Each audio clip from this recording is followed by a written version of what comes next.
देवी और सज्जनों, बहुत सी कुंडली मेरे पास आती हैं मिलान करने के लिए, कुंडली का सूक्ष्म विश्लेषण करने के लिए। संपूर्ण भारत ही नहीं, विश्व के अनेक देशों से मेरे पास पत्रिकाएं आती हैं।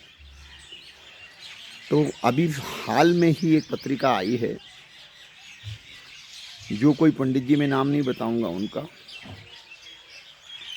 उन्होंने पत्रिका मिला दी, बोले 28 गुण मिल रहे हैं। और उन्होंने बच्चों के चालू नाम से पत्रिका मिला दी, जबकि उनकी जन्म तारीख, जन्म समय था। जन्म तारीख, जन्म समय, जन्म स्थान ना होने पर पत्रिका नहीं बनी हो, माता पिता को अपने बच्चे का समय अज्ञात हो, ज्ञात ना हो, कुंडली उनके परिवार में, खानदान में नहीं बनती हो, तब तो चालू नाम से पत्रिका मिलान की जा सकती है। लेकिन रिस्क उसमें रहेगी ज़रूर, क्योंकि अगर ग्रहों, जन्म के समय के ग्रह क्रूर हुए या जन्म की राशि के अनुसार पत्रिका नहीं मिली, तो परिणाम तो बरबधू को भोगना पड़ेगा। तो सभी भारत के ज्योतिषाचार्यों से भी कहूँगा, भाई बहनों से भी बोलूँगा, माता पिता से बोलूँगा, बच्चों के माता पिता से और बच्चों से भी बोलूँगा, चाहे वो अपनी पसंद से विवाह कर रहे हों या अपनी माता पिता की मर्जी से कर रहे हैं। बेटा, बगैर जन्म पत्रिका मिलाए आगे मत बढ़ना, अन्यथा जन धन की हानि तो होगी और संसार से जाने की तैयारी कर लेना पहले। रिस्क इतनी बड़ी ले सकते हो तो आगे बढ़ जाना।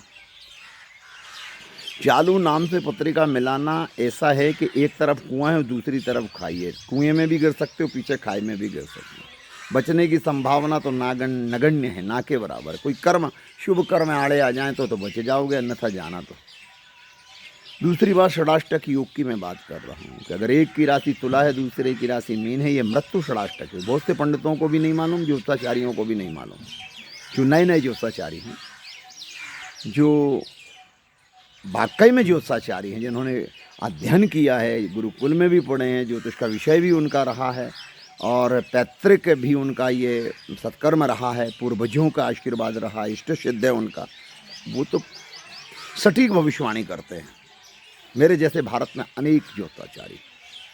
लेकिन मैं कड़वी बात बोलता हूँ, थोड़ा सा बुरा जरूर लगता है ये मेरे यजमानों को, या जो पत्रिका दिखाने आते हैं, पंडित जी बहुत सटीक बोलते हैं आप, लेकिन मेरा धर्म कहता है, मेरा कर्म कहता है कि मुझे सच बात ही बतानी है आपको, चाहे वो बुरी हो या अच्छी हो। तो देवी और सज्जनों, आप अपने बच्चों के विवाह संस्कार करने जा रहे हैं तो कुंडली का प्रिंट आउट मत निकलवा लेना, या चालू नाम से मत करवा लेना, पत्रिका मिलान करवा लेना, या बच्चों को समझाने के लिए उनके प्रेम विवाह के चक्कर में ऐसा करवा दोगे तो बच्चों का जीवन खत्म हो जाएगा। और इतना पश्चाताप, इतने आंसू आएंगे आपकी आंखों में कि शायद समुद्र भी कम पड़ जाए। ध्यान रखना, विशेषज्ञ से पत्रिका मिलवाना। और जिनकी जन्म तारीख, जन्म समय ना हो, निश्चित ना हो, वहाँ बात ही मत करना। अगर आप अपने बच्चों का भविष्य चाहते हो, उनका जीवन चाहते हो, तो जन्म तारीख, जन्म समय निकलवा लेना। पहले की बात अलग थी, 1940 से लेकर के 1960 तक की बात छोड़ दो। 1960 के बाद लगातार लोगों की पत्रिकाएं बन रही हैं और अपडेट हो गए सब लोग। अब तो हॉस्पिटल में बर्थ सर्टिफिकेट बनता है, 1 सेकंड भी लिखे जाते हैं उसमें। तो आप गुमराह कोई करे क्या? नहीं, हमने तो कुंडली बनवाई नहीं, तो बनवाई नहीं तो जन्म तारीख, समय दे दो, बर्थ सर्टिफिकेट दे दो। और फिर भी ना दे पाए तो हाथ जोड़ लेना कि नहीं, मैं ये रिश्ता नहीं कर सकता। समझ गए मेरी बात को? अन्यथा भारी जन धन हानि होगी।